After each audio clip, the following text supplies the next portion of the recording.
주일 아침 우리에게 주시는 하나님의 거룩한 말씀은 열왕기하 2장 1절에서 14절 말씀입니다. 열왕기하 2장 1절에서 14절의 말씀입니다.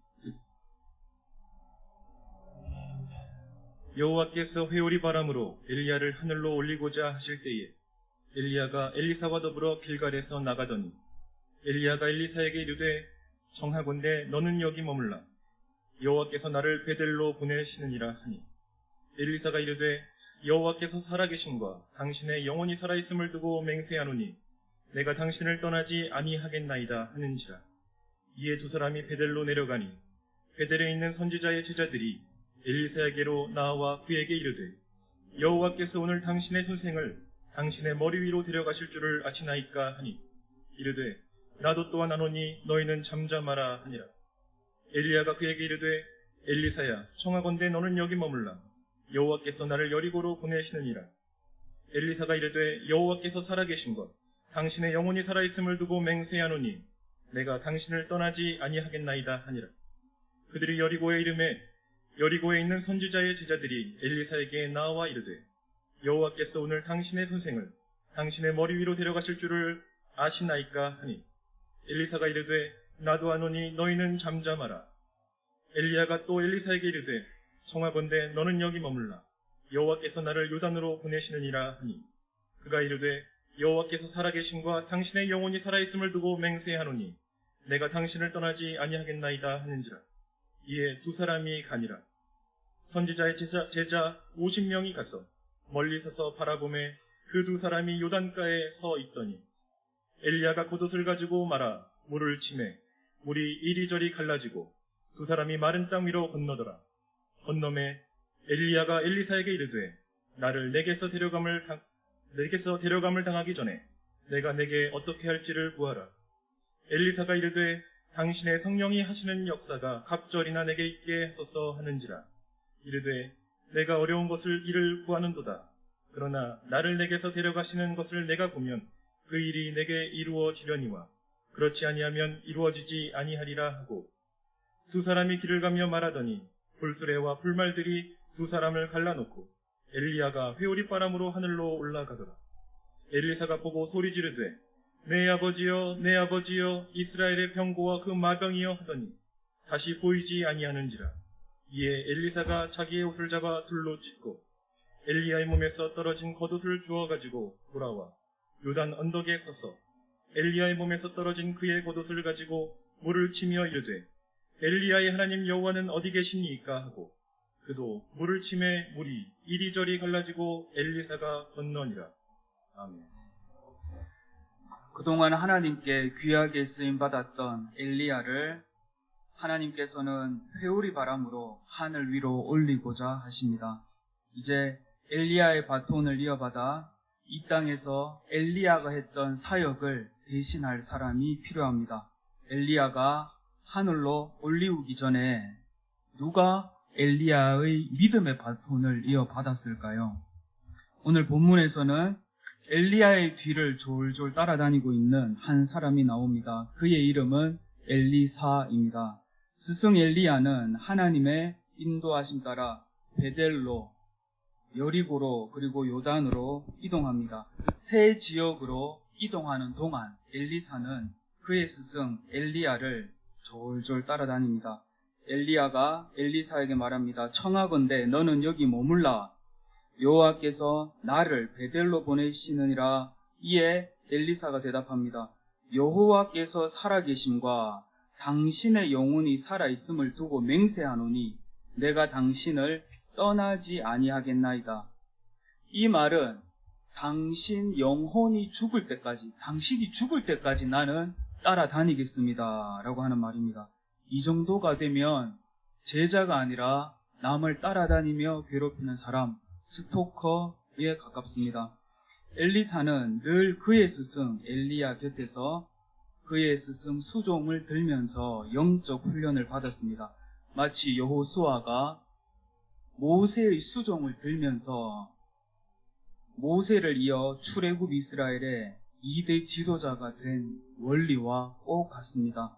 결단코 모세는 장차 이스라엘 지도자를 이끌 지도자 학교를 만들지 않았습니다. 혹은 리더십 강좌를 만들어서 수강생들을 모집하고 강의실에서 수백 명 수강생 교육을 하지 않았습니다. 하나님께서는 늘 모세 곁에서 모세의 수종을 들며 모세와 오랜 시간 함께 했던 여호수아를 모세의 다음 리더십으로 세우셨던 것입니다. 사람은 큰 공장에서 대량 기계가 물건을 마구 대량으로 찍어내듯이 수십 명, 수백 명 단위 시간당 막 찍어낸다고 해서 공장의 물건처럼 찍혀 나오는 것이 아닙니다. 오늘 본문에서 엘리야와 엘리사와 같이 그리고 모세와 요수아처럼 아름다운 1대1의 인격적인 관계 가운데 자신도 모르는 사이에 리더로 세워지고 빚어지는 것입니다. 다른 분야에서도 대가가 만들어지는 원리가 이와 같지요. 도자기의 거장, 도자기의 대가 아래에 들어간 견습공은 견습공 한문으로 뭡니까? 볼, 견자, 익힐, 습자, 장인 공자지요. 곁에서 수종을 들면서 곁에서 보고 익히면서 자기도 모르는 사이에 대가로 빚어지는 것입니다. 도자기의 대가가 자기 조수에게 도자기 물레에는 한 번도 안 앉게 해주면서 한 1년 동안은 저 산에 가서 흙을 퍼와라. 너는 흙 퍼오면 된다. 그리고 흙을 퍼오면 도자기는 한 번 안 빚게 하면서 이거 물 이 정도 넣어서 반죽해라. 그리고 또 한 1년 동안은 저 뒷산에 가서 장작 패와라. 장작은 요런 나무만 패와야 된다. 그러면 우리 견습공 마음은 어떻습니까? 내가 흙이나 퍼고 나무나 캐려고 여기 들어왔는 줄 아는가? 나를 뭘로 보고 3년 동안 물레에는 한 번도 안 앉혀주고 이렇게 종처럼 흙반죽이나 시키고 나무나 캐오라 하는가? 불이나 떼라 하고 여름에 더운데. 그런데 3년이 지나고 언제부턴가 이제 물레에 앉아서 돌리라 라고 하는데 이게 되는 겁니다. 3년 동안 시키는 대로 흙 퍼오고 나무 캐오고 불 떼고 스승이 돌리는 물레를 지켜만 봤을 뿐인데 이게 되는 것입니다. 중요한 것은 얼마나 빨리 물레에 앉아서 도자기를 빚어내는가가 아니라 물레에 앉기 전에 흙은 어떤 흙을 써야 하는지, 반죽은 어떻게 해야 하는지, 장작은 어떤 걸 가져와서 불은 어느 정도 떼야 하는지 이 기초가 너무너무 중요했던 것입니다. 이 기초를 다 배운 다음에 물레에서의 과정은 3년간 지켜봤던 것들을 토대로 해서 급속도로 배워나가는 것이죠. 큰 인물은 절대로 한 교실에 들어가서 50명, 100명, 200명씩 공장에서 막 물건 찍어내듯이 대량으로 찍혀 나오는 것이 아닙니다. 오늘 엘리야와 엘리사와 같이 그리고 모세와 요수아와 같이 작아 보이지만 친밀하고 아름다운 인격적인 관계 가운데 자기도 모르는 사이에 빚어지는 것입니다. 신대원 시절 저는 서울에 있는 매우 큰 교회에 출석하였습니다. 아마 그 교회랑 그 교회 목사님 이름 되면 다 아실걸요. 당시 그 교회 목사님 설교도 매우 훌륭했습니다. 거의 매주 갈 때마다 큰 은혜를 받았습니다. 그런데 늘 교회 갈 때마다 제 마음에 드는 생각은 교회에 왔는데 외롭다 하는 생각이었습니다. 교회는 왔는데 외롭다. 예배 시간을 맞추어 갔다 싶은데도 교회 본당이 그리 크지 않아서 저는 자주 교육관 2층으로 가야만 했습니다. 교육관 2층에는 저처럼 본당에 들어가지 못한 한 200여명의 사람들이 함께 앉아 있었습니다. 우리는 본당에서 비추어주는 영상을 통해서 이 스크린을 보면서 함께 예배를 드렸는데 목사님 설교 때는 함께 눈시울이 붉혀지기도 하고 예배 이후에는 함께 줄을 서서 그 교육관 계단을 내려왔습니다. 그렇게 한 주 한 주 시간을 보내면서 계단을 내려가는 길에 문득 이 익숙한 느낌은 무엇일까 하는 생각이 들었습니다. 스크린으로 예배를 드리고 함께 그 200여 명의 사람들과 계단을 내려가면서 어디서 이런 비슷한 경험을 했는데 이 느낌이 무엇일까? 아, 맞다. 극장에서 영화 보고 내려갈 때 느낌이다. 이 느낌.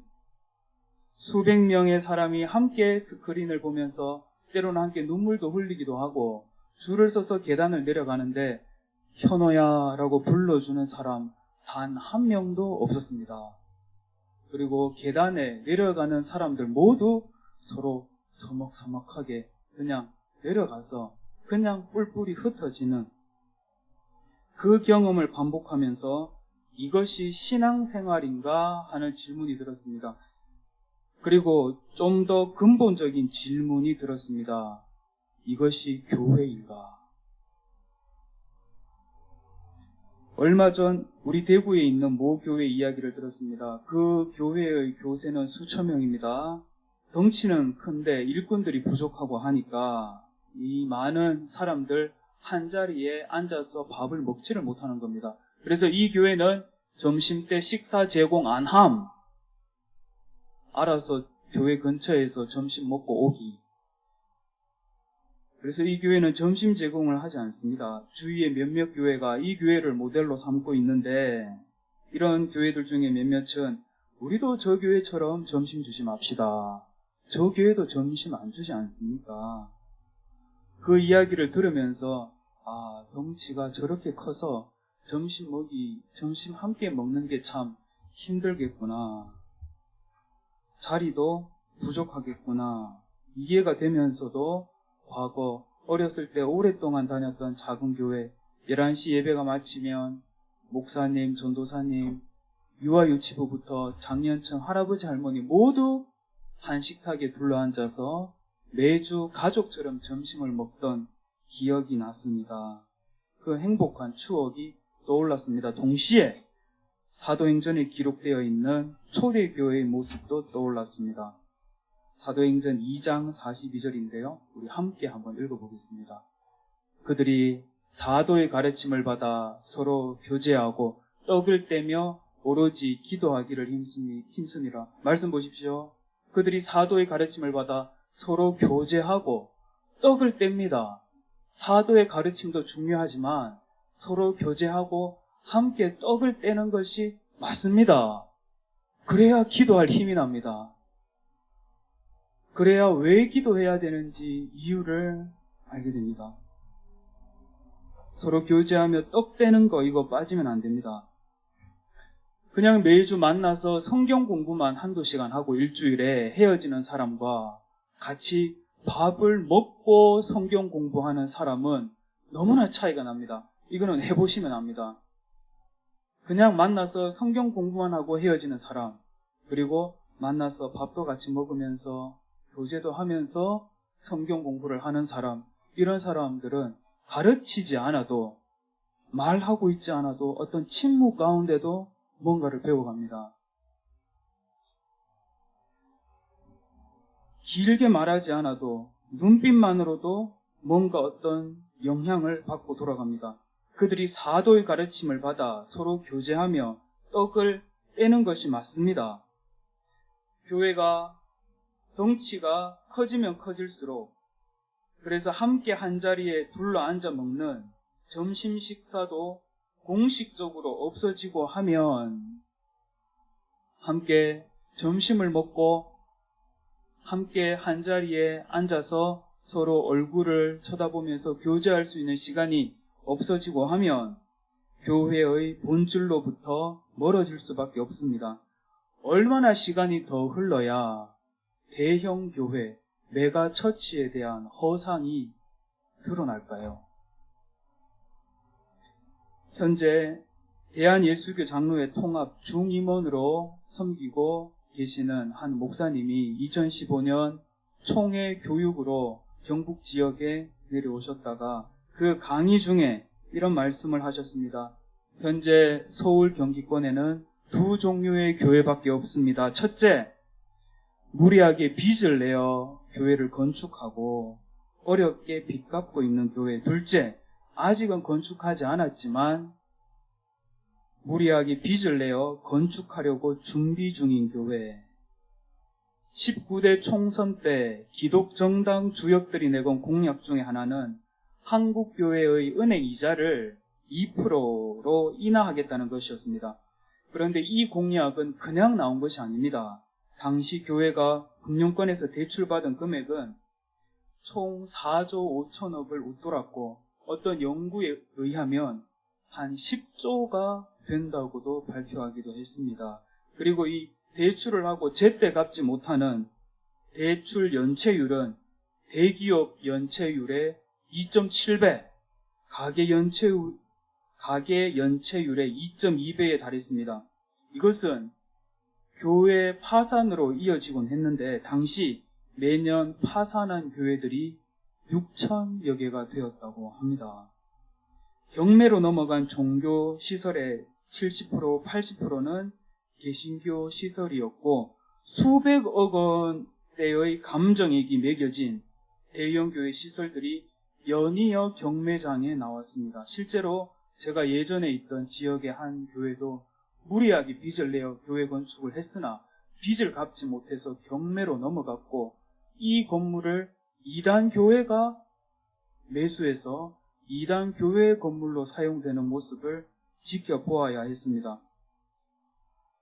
시간이 얼마나 더 흘러야, 얼마나 더 큰 희생의 대가를 치루어야 크게 지어놓기만 하면 만사 형통이라는 이 자본주의 규모의 경제학에 속아 넘어간 큰 교회, 메가 처치에 대한 허상과 환상이 깨어질까요?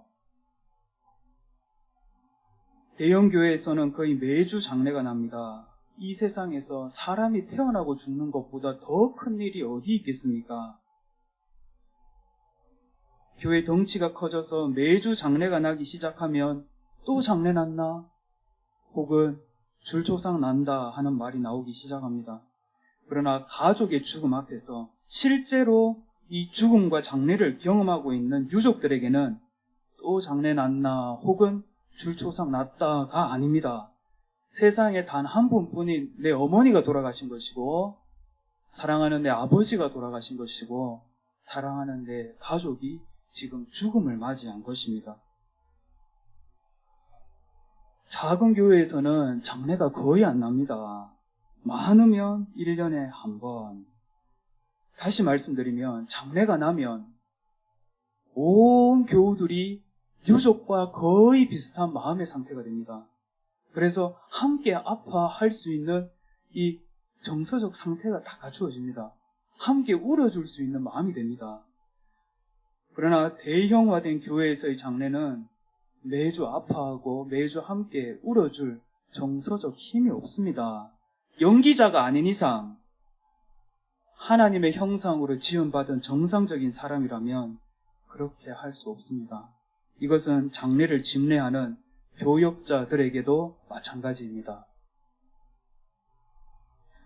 바울은 고린도전서 12장에서 이 땅에 세워진 교회에 대해 설명하면서 몸의 비유를 듭니다. 한 몸 공동체 비유입니다.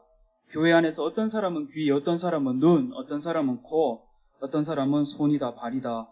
어느 한 사람이라도 불필요한 사람이 없다. 그런데 매우 중요한 이야기를 한 가지 합니다. 고린도전서 12장 26절인데요. 함께 읽어보겠습니다.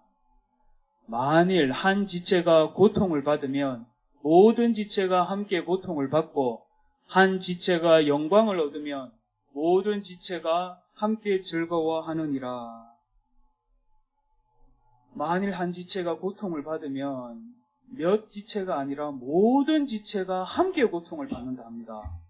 그리고 한 지체가 영광을 얻으면 몇몇 지체가 아니라 모든 지체가 함께 영광을 얻는다라고 합니다. 손가락이 칼에 깊이 베어서 붉은 피가 철철 흐르고 있는데 코가 아이고 저 밑에서는 무슨 일이 일어나는 동 나는 모르겠다.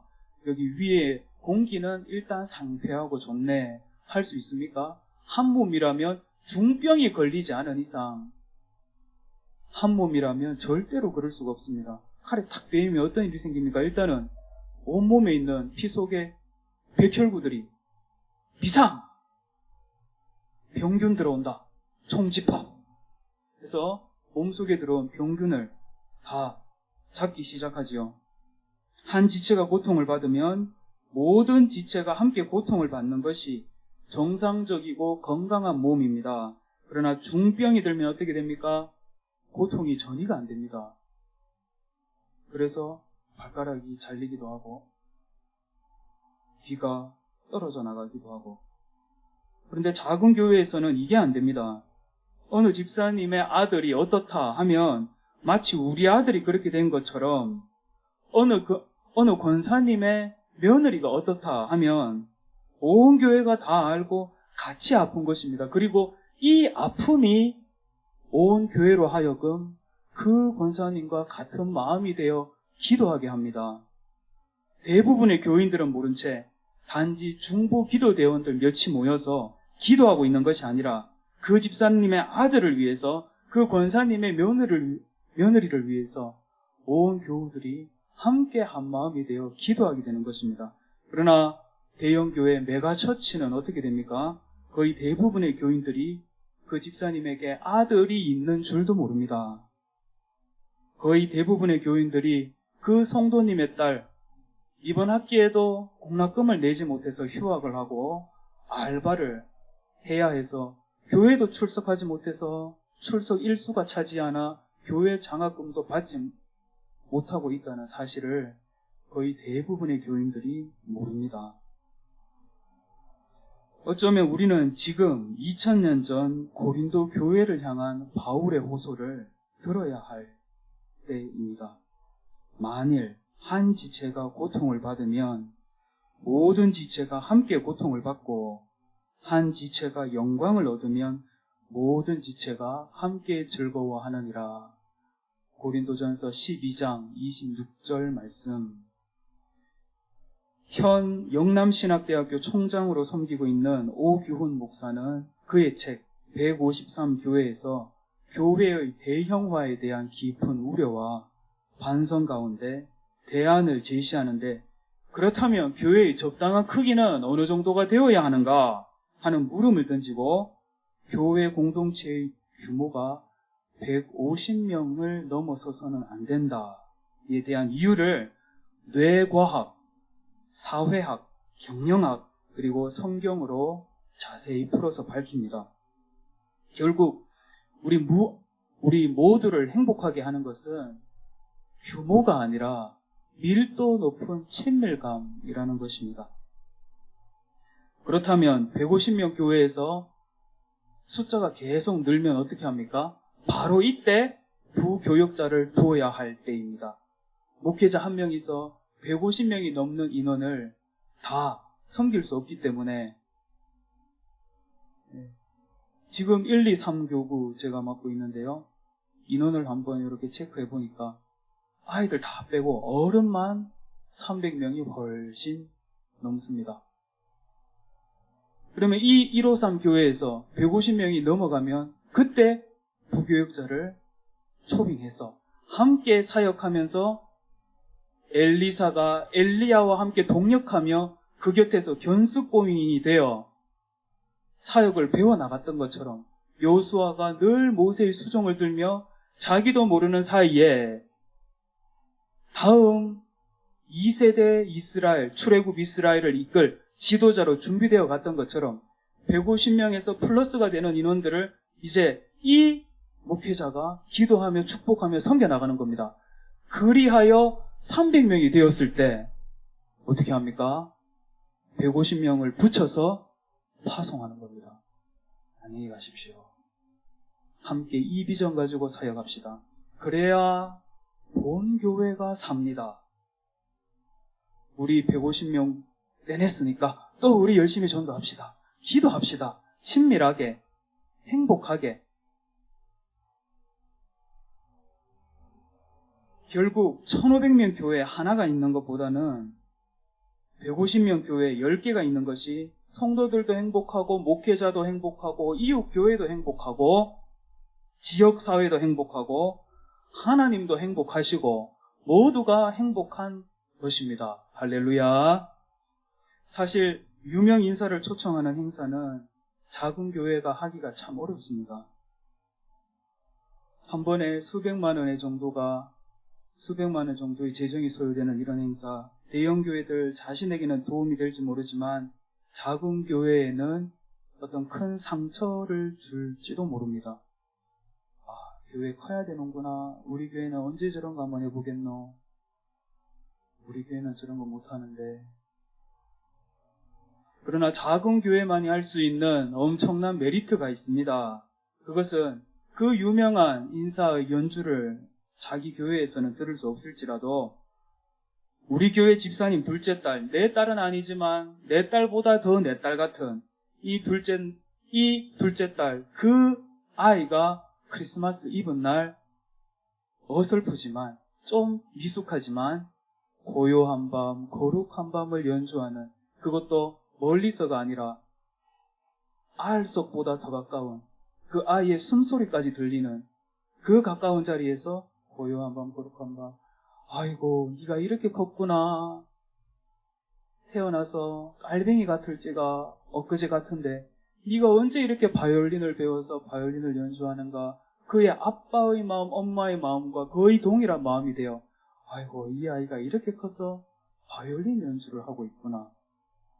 그 아이의 바이올린 연주를 들을 수 있는 메리트가 있습니다.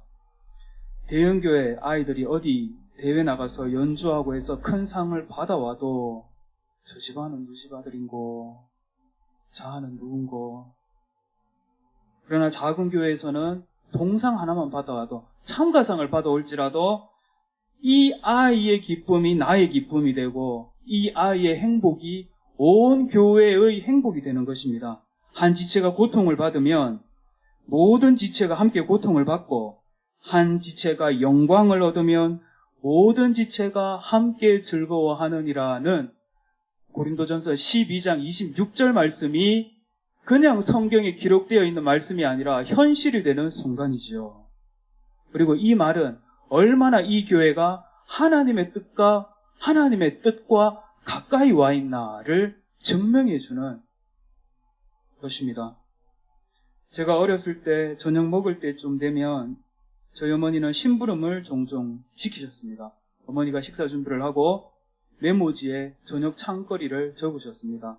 두부 한 모, 콩나물, 가지, 양파, 감자 이렇게 적으시고 제 손에 지켜줍니다. 그러면 저는 그 메모지를 가지고 슈퍼에 가서 그 구멍가게 좁은 스테인리스 문을 열고 들어가서 안녕하세요 하고 슈퍼 아주머니께 인사합니다. 슈퍼마켓 아시지요? 요즘은 다 마트지요. 슈퍼 아줌마한테 인사하면 아이고 현우 왔나 합니다. 현호인데 현우 왔나 늘 이러셨습니다. 그래서 아줌마가 시커먼 봉다리 가지고 감자도 담고 이거 다 담으시고 칠판에 현우 외상 7,600원 딱 적어놓고 봉지를 저에게 지켜주셨습니다. 그러면 저는 그 봉지를 받고 안녕히 계세요 하고 가는데 종종 잠깐만 현우야 거기 있어 봐라 하면서 100원에 2개 들어있는 50원짜리 쭈쭈바 2개를 제 손에 탁 지켜주시면서 한 개는 너 먹고 한 개는 현준이 줘라 하면 고맙습니다. 7,900원 적어놓고 나온 쭈쭈바기 때문에 이거는 그냥 주시는 겁니다. 그래서 이제 그거를 받아서 집에 와서 먹곤 했는데요. 지금은 그 슈퍼도 없고 그 슈퍼 아주머니도 없습니다. 그 슈퍼 자리에 부동산이 들어와 있습니다. 그래서 우리는 대형마트로 가서 장을 봐야 합니다. 제 생각에 한 15,000원, 20,000원만 하면 장을 다 볼 수 있을 것 같은데 그 이상하게 대형마트 가서 그 큰 카트기 저희 윤서와 저희 집사람과 저희 어머니가 다 들어가도 빈자리가 많을 것 같은 그 카트기를 이리저리 움직여가면서 이렇게 담다 보면 무슨 소매점 장사해야 할 것도 아닌데 빵도 이만큼 사야 되고 우유도 하나만 사면 될 것 같은데 테이프로 2개, 3개 칭칭 감아서 집에 와서 뜯어보면 잘 뜯어지지도 않는 그 2묶음, 3묶음 그래도 싸게 샀다고 아, 장 잘 봤다 하고 대형마트라서 싸게 산 것 같은데 돌아와서 곰곰이 생각해보면 안 사도 되는 것을 또 샀고 조금만 있으면 되는 것을 괜히 두 묶음, 세 묶음 사왔구나 하는 생각이 들곤 합니다. 무엇보다도 이 대형마트에서 장을 볼 때에는 현호야 하고 불러주는 그런 슈퍼 아주머니도 없고 엄마 심부름 잘한다고 쭈쭈바 챙겨주셨던 아주머니도 없습니다. 그냥 계산대에서는 말없이 삑삑삑삑 찍혀나가는 이 소리와 함께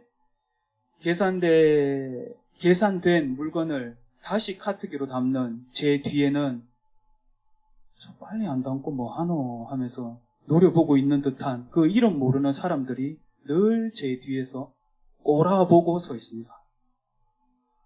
장보고 집으로 돌아와서는 싸게 산 것 같은데 매번 동네 구멍가게에서 조금 비싼 구멍가게에서 장 볼 때보다 돈은 더 많이 쓰는 것 같고 이상하게 음식물 쓰레기도 더 많아지는 것 같습니다.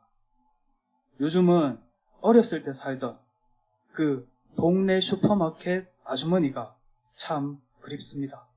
현호야 왔냐 하면서 반겨주시고 쭈쭈바도 주시고 큰 대형마트들이 생겨남으로 말미암아 동네 여러 구멍가게 문 닫게 하는 것은 뭐 오래전부터 큰 문제로 대두되었으니까 여기서 굳이 이야기할 필요는 없습니다.